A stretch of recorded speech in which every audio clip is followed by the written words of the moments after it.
ফরিদপুরের ফরিদ আর দিনাজপুরের দিনা, এরা দুইজন চট্টগ্রামের বাদামতলি থেকে 2 টাকার বাদাম কিন্না টিপতে টিপতে তাদের মধ্যে টিপিস টিপিস হইয়া যায়। এই দুইজন সিলেটের বিয়ানী বাজার গিয়া চিন্তা করে দুইজনের বিয়া করবে। এই বিয়া উপলক্ষে মৌলভীবাজারের মৌলভী, মুন্সিগঞ্জের মুন্সি আর মহিলাদের পক্ষ থেকে নোয়াখালীর বেগমগঞ্জের বেগম সাহেবারে দাওয়াত করছে। এদিকে ফরিদপুরের ফরিদেই কিছুই নাই, তবে ফেনীর ছাগল নাই আর 2টা ছাগল ছাড়া। এরপরে আর চলাফেরা ছিল চাপাই নবাবগঞ্জের নবাবের মতো। টাঙ্গাইল থেকে একখান তাঁতের শাড়ি, রংপুর থেকে রং, আলতাদিঘি থেকে আলতাইন্না দিনারে বিয়া করে ফলাইছে। এদিকে দিনার বাপ সিরাজগঞ্জের সিরাজে মিয়া ছিল মেলা টাকা পয়সার মালিক, কারণ রংপুরে ছিল তার রঙের ব্যবসার, সুনামগঞ্জে ছিল তার বহুত সুনাম। এই মিয়া চিন্তা করছিল তার মাইয়াটারে জাকজমক কইরা বিয়া দিবে। যেমন মাগুরা থেকে মাগুর মাছ, সাতক্ষীরা থেকে 7 মণ দুধ, কুড়িগ্রাম থেকে 20টা খাসি আর গাইবান্ধা থেকে 1 ডজন গাই আইনা, বরিশালের বরিনারু বানাইয়া, লালমনিরহাট থেকে লাল রঙের শাড়ি কিন্না, যশোর বেনাপুল থেকে বেনারসি আইনা, খুলনার বাগের হাটের বাগের মতো একটা পোলার লগে তার মাইয়ারে বিয়া দিবে। কথা বলেন, কথা বলেন।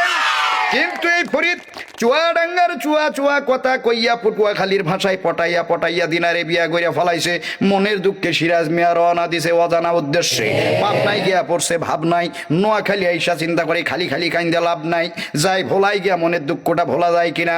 ভোলা যাওয়ার পথে মাঝখানে বরিশালের ঝালু কাটিতে আইসা বেটার মনের ঝালটা আরো বেশি বাইরে গেছে। বলেন বাপরে বাপ, এ কথা বলে না, যারা বলেন ঠিক না বেঠে। এই খবর তো আর ঢাকা শহরে ঢাকা রইল না, খবরের কাগজ পত্র পত্রিকায় ছাপা হয়ে গেল। তার আগে এই ঘটনা চলে গেল জামালপুরের জামালের কাছে। জামালপুরের জামাল ময়মনসিংহের মমিনের মাধ্যমে ঘটনা জানাই দিয়েছে মানিকগঞ্জের মানিকের কাছে। মানিকগঞ্জের মানিক এত খারাপ লোক মনে হয় জন্মের সময় তার মুখে মধুপুরের মধু পড়ে নাই। এই বেড়া করছে কি, এই ঘটনা জানাই দিছে গোপালগঞ্জের গোপালের কাছে। গোপালগঞ্জের গোপাল করে কি, ব্রাহ্মণবাড়িয়ার ব্রাহ্মণ, নারায়ণগঞ্জের নারায়ণ, শিবপুরের শিব, হরিপুরের হরি, মহাদেবপুরের মহাদেব, পাবনার রাধানগরের রাধার, কৃষ্ণনগরের কৃষ্ণরে লইয়া হিন্দু ধর্মের প্রধান ঠাকুর গায়ে ঠাকুরের কাছে রওনা দিছে। এই কয়জন হিন্দু মিল্লা কুমিল্লা 14 গ্রাম থেকে আরো 14 জন হিন্দু সংগ্রহ করে একটা কমিটি গঠন করে বলে ঘটনার বিচার দিয়া দাও গাজীপুরের গাজী সাহেবের কাছে। গাজীপুরের গাজী সাহেব বললেন আমি আপাতত ব্যস্ত আছি, আপনারা মির্জাপুরের মির্জা সাহেবের কাছে যান। মির্জাপুরের মির্জা সাহেব বললেন আমার নাতি নরসিংদীর নরাদম শেরপুর থেকে 1 সার চিনি চুরি করিয়া বগুড়া সারিয়াকান্দি থানায় আসামিদের মধ্যে সারিবদ্ধভাবে দাঁড়ায় রয়েছে, আপনারা আপাতত হাজীগঞ্জের হাজী সাহেবের কাছে যান। হাজীগঞ্জের হাজী সাহেব বললেন ফরিদপুরের ফরিদার দিনাজপুরের দিনাজে বিয়াটা করছে, এটা শরীয়তপুরের শরীয়ত মোতাবেক ঠিক আছে কিনা। যদি ঠিক না থাকে তাহলে মেহেরপুর থেকে মেহের আলীর ডাইক্কা পাঠাও, এর খাগড়াছড়িতে পাঠাই দাও। সেখান থেকে কমসে কম 5 থেকে 6টা ছড়ি আইনা ফরিদ নামের পোলাটারে সিলেটের শায়েস্তাগঞ্জ নিয়া ভালো কইরা শায়েস্তা কইরা নিয়ে আসো। চিল্লাই কোন ঠিক না বেঠি। এমন সময় এই ফরিদ তার বাল্য বন্ধু কিশোরগঞ্জের কিশোরের কথা মতো বরগুনায় একটা গুণাতার ফ্যাক্টরিতে চাকরিতে ঢুকছে। বর্তমানে ফরিদ মেলা টাকা পয়সার মালিক, তার চাল চলন দেখলে মনে হয় রাজশাহীর রাজা যাইতে আছে। নীলফামারী থেকে নীল রোগের একখান ছুটি পাঞ্জাবি কিনা সৈয়দপুরের সৈয়দ আলীর মোড়ে আইছে চা খাইতে। সেইখানে গিয়ে দেখা হয় জয়পুরহাটের জয় নামের বন্ধুর সাথে। জয় বলে বন্ধু চলো আমার বান্ধবী রানীনগরের রানীর বাড়িতে যাই।